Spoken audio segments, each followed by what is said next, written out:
ভাগ্যবদল ও উন্নত জীবনের আশ্বাস দিয়ে দালাল চক্রের সদস্য নওশাদ, নজরুল, সোহাগ ও মোজাম্মেল তাদের প্রতারণার জালে ফেলে মুন্সিগঞ্জের রিপনের পরিবারকে রাজি করায় একমাত্র ছেলেকে ইতালি পাঠাতে। ২৮ জানুয়ারি ২০২৪ রাত ৯টার ফ্লাইটে দুবাইয়ের উদ্দেশ্যে ঢাকা ছাড়েন রিপন ও মাসুম সহ ৬ জন। পরবর্তী গন্তব্য দুবাই থেকে ইতালি হওয়ার কথা থাকলেও তাদের নিয়ে যাওয়া হয় লিবিয়ার বেনগাজিতে।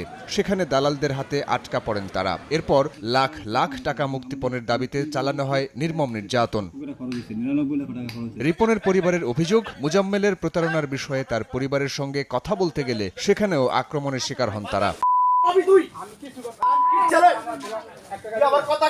রিপন ও মাসুমের স্বজনরা বলছেন, দালালদের চাহিদা মতো মুক্তিপণ দিতে গিয়ে সর্বশান্ত হয়েছেন তারা। এ পর্যন্ত ৭১ লাখ টাকা দিয়েছে দুজনের পরিবার। মামলা তদন্ত নিয়েও জানিয়েছেন অসন্তোষ। কত টাকা দিয়েছেন মোট ক্যাশ টাকা ১৮ লক্ষ টাকা, আগে ৩ লাখ টাকা, তারপর হচ্ছে ১৫ লক্ষ টাকা মুক্তিপণ দাবি করলো। তারপরেও যে প্রতিনিয়ত মারছে, ভিডিও কল দিলে আমি ভয়ে ধরি না যে ভাইয়ের মার দিব, সহ্য করতে পারবো না। ২ লক্ষ টাকা দিচ্ছে আর পাসপোর্ট দিচ্ছে জানুয়ারি মাসে ২১ তারিখে, পরে ১৩ লাখ টাকা দিচ্ছে। টাকা দিতে পারি না দেখে আমার নাম্বার বলো, কোনো খোঁজ খবর নেই। ৪ মাস যাবত জায়গা আসলে বিক্রি করে লাইছি, বাড়িটা আসলে বাইরে শাশুড়ি করে দেওয়ার থেকে বন্ধক রেখে লাস্টে ৫ লাখ টাকা দিছি। মুন্না ১০ লাখ টাকা আছে, ১০ লাখ টাকা করে দেন, আমি বাড়ি করে না দিব।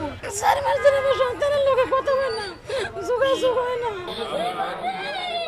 রিপনের স্ত্রী জানান, ৮ মাসের শিশু সন্তান বাবার মুখ দেখেনি এখনো। ঝাপসা চোখে রিপনের মায়ের আহাজারি, একটাই দাবি, সন্তানকে নিরাপদে ফিরিয়ে আনা। রাজধানীর শাহজাদপুরে হাওলাদার ট্রাভেলসের অফিসে গিয়ে কাউকে পাওয়া যায়নি। ঘটনার পর থেকেই নিরুদ্দেশ প্রতিষ্ঠানের মালিক মুন্না হাওলাদার। বছর খানেক আগে অফিস খুলে না, আসেও না, যোগাযোগও করে না।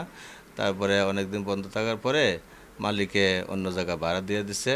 সময় সংবাদের উপস্থিতিতেই মুন্নার সঙ্গে হোয়াটসঅ্যাপে যোগাযোগ হয় ভুক্তভোগীদের। এ সময় অন্যের উপর দোষ চাপিয়ে রিপন ও মাসুমকে ফিরিয়ে আনার আশ্বাস দেয় সে। তবে সেখানেও গুনতে হবে মোটা অঙ্কের টাকা।